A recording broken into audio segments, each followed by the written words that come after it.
Isa na naman pong larawan na masamang pagtrato sa hayop. Nakunan ng isa nating news scooper. Ngayon naman, sa may Kalibo, lalawigan ng Aklan. Nakasabay sa highway ni news scooper Amador Barbetio ang bus na yan. Ayan may nakasabit na baboy sa likod. Buhay pang baboy at tila hirap na hirap sa kanyang pagkakagapos. Hindi raw tiyak kung dadalhin siya sa palengke para doon katain. Kahapon lang, naipalabas namin dito sa 24 oras ang isa namang aso na itinali sa likod ng tricycle. Ayan po siya halos makalatkad habang sumasabay sa tuli ng tricycle. Pwede rin po kayong magpadala ng video litrato ng mahalagang mga balita. Mag-log on kayo sa www.uscoop.tv. Para naman magpadala ng text o MMS, i-text ang salitang scoop space, ang inyong mensahe space, ang inyong pangalan at address at ipadala ninyo sa 4627. Paalala lang sa ating mga U-Scooper, yun lamang pong mga video at litrato na inyong pagmamayari mismo ang ipapadala nyo sa amin.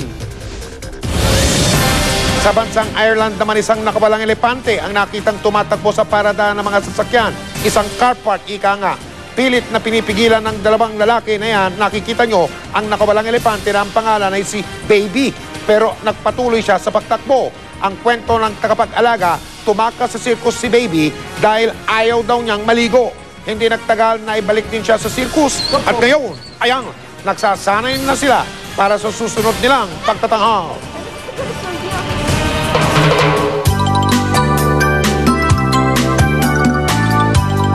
At sino ba naman ang hindi mamamangha sa napakagandang beach sa isla ng Panglao sa lalawigan ng Bohol?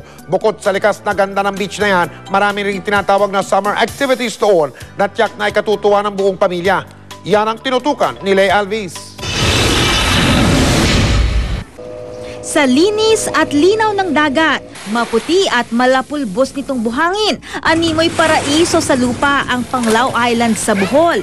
Hinirang na one of the world's best secret beaches ng isang prestihiyosong travel magazine, binabalik-balikan ang mala-postcard na ganda ng Alona Beach. It's more fun in Bohol because it has everything.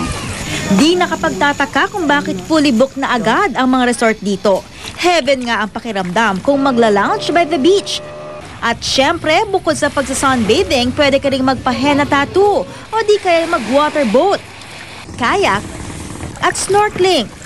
The sand is very nice and we enjoy snorkeling.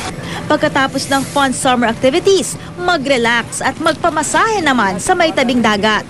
At dahil tiyak na daragsa na rito ang mga bakasyonista, magdadagdag ng tourist police para mapangalagaan ang seguridad sa Panglao. I saw the Coast Guard. I feel quite secure here and they have good control.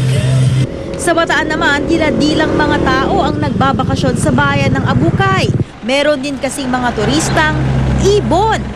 Kaakit-akit sa paningin ang sabay-sabay na paglipad ng mga black-winged stilt na mula pa raw Southern Europe. Sabay-sabay rin silang dadapo sa palaisdaan sa tabi ng MacArthur Highway para sa kanilang merienda. Ganon din ang mga puting tern na mula pa raw sa Arctic, Australia at Great Britain. Bago raw matapos ang buwan, unti-unti nang lilisan ang migratory birds sa Bataan para bumalik sa mga bansang pinanggalingan nila. Babalik naman daw mga ito sa September para takasan ang malamig na klima sa kanilang bansa. Lay Alvis, nakatutok, 24 oras. Up next, ang interview sa Filipina and Mexican na si Jessica Sanchez na patuloy na humahataw sa American Idol Season 11. Sexy cover photo ni Marian Rivera para sa isang magazine. Approve kaya kay Dingdong Dantes? Non-stop ang pagtutok dito sa 24 oras.